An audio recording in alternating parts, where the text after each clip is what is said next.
নতুন বছৰৰ প্ৰথম দিনটোতে হ'ব তুমুল উন্নতি। মা লক্ষ্মীৰ কৃপাত হ'ব ডাঙৰ সংযোগ।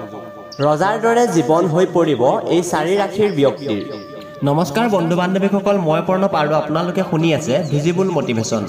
2024 বৰ্ষ অৰ্থাৎ নতুন বছৰত কেইটামান ৰাশিৰ ভাগ্য সলনি হ'ব। এই বিশেষ চাৰিটা ৰাশিৰ ব্যক্তিৰ জীৱনলৈ আহিব ধন, টকা, পইচা আৰু সম্পত্তি।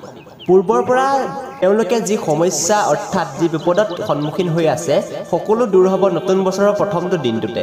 সেই ৰাশিকেইটা হ'ল ক্ৰমে মেঘ ৰাশিৰ ব্যক্তিৰ জীৱন 2024 বৰ্ষত পূৰ্বৰ তুলনাত যথেষ্ট ভাল হ'ব। মা লক্ষ্মীৰ কৃপাত তেওঁলোকৰ সংসাৰত সুখ আৰু শান্তিৰ আগমন ঘটিব। চাকৰি বা ব্যৱসায় কৰাসকলে লাভ কৰিব ভাল খবৰ। 2024 বৰ্ষত মেঘ ৰাশিৰ ব্যক্তিৰ বিদেশ ভ্ৰমণৰ কাল দেখিব পোৱা যায়।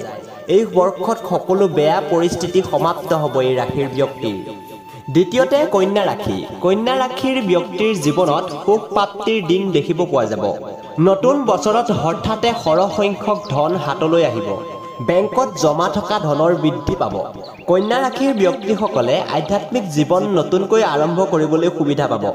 তৃতীয়তে হ'ল তুলা ৰাশিৰ ব্যক্তিসকলৰ নতুন বছৰত পৰিস্থিতি যথেষ্ট অনুকূল হ'ব। বহুদিনৰ পৰা বিৰত থকা কিছুমান ইচ্ছা পূৰ হ'ব নতুন বছৰৰ প্ৰথম কেইটা দিনতে। টকা পইচাৰ যি অভাৱ অনুভৱ কৰি থাকে সকলোবোৰ দূৰ হ'ব এই নতুন বৰ্ষ চক্ৰত। তুলা ৰাশিৰ ব্যক্তিসকলৰ জীৱন আৰু সামাজিক আৰু পৰিয়ালৰ যি বান্ধোন সেয়া মজবুত হ'বলৈ ধৰিব। সঞ্চয়ৰ ক্ষেত্ৰতো তুলা ৰাশিৰ ব্যক্তিসকল যথেষ্ট উন্নতি লাভ কৰিব।